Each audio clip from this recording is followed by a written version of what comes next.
श्री जगन्नाथ संस्कृति प्रचार संस्थान भ्रातृद्वया भयादुजर कथा आम हिंदू तथा भारतीय परिवार गोटे सुस्थ और दृढ़ परंपरा उपरे प्रतिष्ठित एकक परिवारर प्रत्येक सदस्य निगूढ़ पारिवारिक स्नेह और प्रेम बंधन रे आबद्ध एही बलिष्ठ बंधन मानक मध्यरे भाई भौणी मध्यरे थिबा स्नेहर बंधन अन्यतम।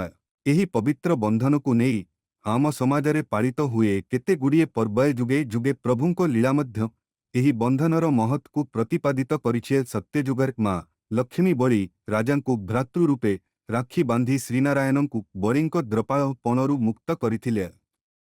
रेतयारे आदर्श भाई भौणी थिले प्रभु श्रीराम एवं सांताद पर जुगर श्रीकृष्ण बलराम गेल्ला भौणी सुभद्रांकु धरी श्याम श्रीक्षेत्र रे कली जुगरे चतुर्धा मूर्ति रूपरे विजे करिछन्ति। भाई भौणींको अतुट बंधनर पर्व भावरे राक्षा बंधन सर्वजन विदित। सेही भली आउ एक पर्व हेउछि भयादुज बा भाई दूजाल। ए पर्वर विभिन्न प्रादेशिक नाम रहिछि। पश्चिम बंगरे ए पर्व भाई फुटा भावे परिचित। आम प्रदेशरे एहा भातृद्वया एवं जमद्वया भावे पालित हुए। पश्चिम ओडिशारे एहा भाई जिउंटिया नामरे परिचित। हिंदी भाषा भाषी अंचलरे एहा भयादुज नामरे परिचित। गोआ महाराष्ट्र एहा भाईबीज रूपे पालित होइथाए। एही पवित्र पर्व पालन हुए कार्तिक मास शुक्ल द्वया तिथिरे। एही पर्वरे भौणी माने भाई कपाଳରେ तिलक लगाई बंदपना करी भाई मानकर दीर्घ निरामय जीवन कामना करिथांती। भाई माने भौणींकु स्नेह प्रेमर निदर्शन स्वरूप उपहार मान देइथांती। जमद्वया भावे पालन करी एही दिन मृत्युर देवता जमराजंकु मध्य पूजा करा जाए। श्री लिंगराज महाप्रभुंको चतुर्दश यात्रा मध्यरु जमद्वया यात्रा अन्यतम। एही दिन श्रीलिंगराज प्रभु जमेश्वर एवं तांकर भौणी कामाक्षींकु भेट करिबाकु जाइथांती। सेहीपरि श्रीक्षेत्ररे जमेश्वर महादेवंको मंदिररे जमद्वया पई स्वतंत्र पूजानीति अनुष्ठित होइथाए। एठारे एक मेला लागिथाए। स्थानीय तथा बहिरागत भक्त भगवान श्रीजमेश्वरंकु दर्शन करी पूजार्चना करिन्ती। एही भायादुज पर्वर उत्पत्ति संबंधरे केते गुड़िए पौराणिक किंबदंती रहिछि। भगवान श्रीकृष्ण द्वापर जुगरे देवी सत्यभामांक सहायतारे नरकासुरकु कार्तिक मासर कृष्ण चतुर्दशी तिथिरे बध करिथिले। एहा नरक चतुर्दशी नामरे ख्यात।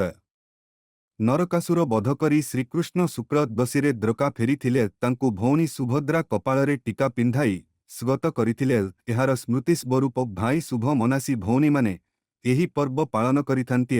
अन्य एक किंबदंतीरु जणा जाए पत्नी संज्ञांक गर्भरु भाई भौणी रूपे जम एवं जामी बा जमुना सूर्य देवतांकर दुईटी संतान जन्म होइथिले। संज्ञा सूर्यंकर प्रखर तेजकु सही न पारी निजर एक छाया निर्माण करी दुई संतानंक सह सूर्यंकु देई चाली गले। एनु छाया हेले सूर्यंक पत्नी जमुना निज भाई जमराजंकु अत्यधिक स्नेह करुथिले। जमंक घरकु भौणी जमुना नियमित जिबा आसिबा करन्ती। दिने से भाईकु निज घरकु आसिबा पई निमंत्रण कले। भौणीर निमंत्रण रक्षा करी जमराज जाई जमुना घरे पहुंचिले। जमुना तांकु बहु आदर सत्कार कले ओ तांक दीर्घ निरामय जीवन कामना करी कपाଳରେ टीकाटीए आंकी देले।